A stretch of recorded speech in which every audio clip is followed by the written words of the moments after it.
നടൻ മോഹൻലാലിനെതിരെ സോഷ്യൽ മീഡിയയിൽ അധിക്ഷേപ വർഷം. ബിഗ് ബോസ് മലയാളം സീസൺ 7-ലെ മത്സരാർത്ഥികളായ ലഭിസൻ പങ്കാളികളെ പിന്തുണച്ചതിന്റെ പേരിലാണ് മോഹൻലാലിനെതിരെ ചിലർ രംഗത്തെത്തിയിരിക്കുന്നത്. മോഹൻലാൽ അവതാരകനായ ബിഗ് ബോസിലെ മത്സരാർത്ഥികളായ ആദിലയും നൂറയും ലഭിസയും കപ്പിളാണ്. ഇരുവർക്കുമെതിരെ സഹതാരം നടത്തിയ അധിക്ഷേപത്തിനെതിരെ മോഹൻലാൽ ശബ്ദമുയർത്തിയത് വലിയ ചർച്ചയായിരുന്നു. വീട്ടിൽ കയറ്റാൻ കൊള്ളാത്തവരാണ് ആദിലയും നൂറയും എന്നായിരുന്നു ലക്ഷ്മിയുടെ അധിക്ഷേപം. എന്നാൽ അതിന് ശക്തമായി എതിർക്കുകയായിരുന്നു മോഹൻലാൽ.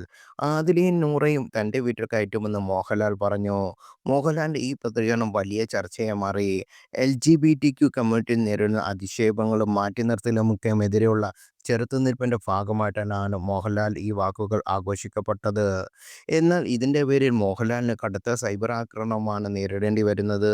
തൻ്റെ പുതിയ സിനിമയെ ബഷേവയുടെ പോസ്റ്റിൽ പങ്കിട്ട മോഹൻലാലിൻ്റെ പോസ്റ്റിന് താഴെ നിരവധി പേരാണ് കമന്റുമായി എത്തിയിരിക്കുന്നത്. ചട്ടയും മുണ്ടും മടക്കി കുത്തി കളത്തിൽ ഇറങ്ങിയേട്ട മഴവിൽ ലാലപ്പൻ. ബിഗ് ബോസ് മഴവിൽ മനോരമയിലായിരുന്നു വേണ്ടത്. അതാവുമ്പോൾ മൊത്തത്തിൽ കളറായേനെ. പ്രണവിനെ ജാസിക്ക് ആലോചിക്കാൻ ലാലേട്ട. തിയേറ്ററിൽ ഹരഹര മഹാരാജാവ് ടീമിനെ കൊണ്ട് നിറയും. ലാലേച്ചി, മഴവില്ലേട്ടൻ, മഴവിലൊക്കെ ആകാശത്ത് മതി എന്നിങ്ങനെ ചിലരുടെ കമന്റുകൾ. തനിക്കൊക്കെ പണവും സ്വാധീനവുമുണ്ട്. ചാളയും കൂരയിലും ജീവിക്കുന്ന ഒരുപാട് ജീവനങ്ങളുണ്ട്. അവരുടെ പ്രതീക്ഷകളാണ് വളർത്തുവരുന്ന അവരുടെ മക്കൾ. അവരെ വഴിതെറ്റിച്ച് സമൂഹത്തിൽ വൃത്തികെട്ട നിലയിൽ ആവാനാണ് നീ പറഞ്ഞ ആ സപ്പോർട്ടെങ്കിൽ കരുതിയിരുന്നോ ലാലേ. നിന്റെ വീട്ടിൽ വരും ഇതിന്റെ കർമ്മ എന്നായിരുന്നു മറ്റൊരാളുടെ കമന്റ്. മോഹൻലാലിന്റെ പോസ്റ്റിന് താഴെ നിരവധി അശ്ലീല പദപ്രയോഗങ്ങൾ നടത്തുന്നു. മഴവിൽ ഇമോജികളും കമന്റ് ചെയ്യുന്നവരും ചിലർ നടനെ അധിക്ഷേപിക്കുന്നുണ്ട്.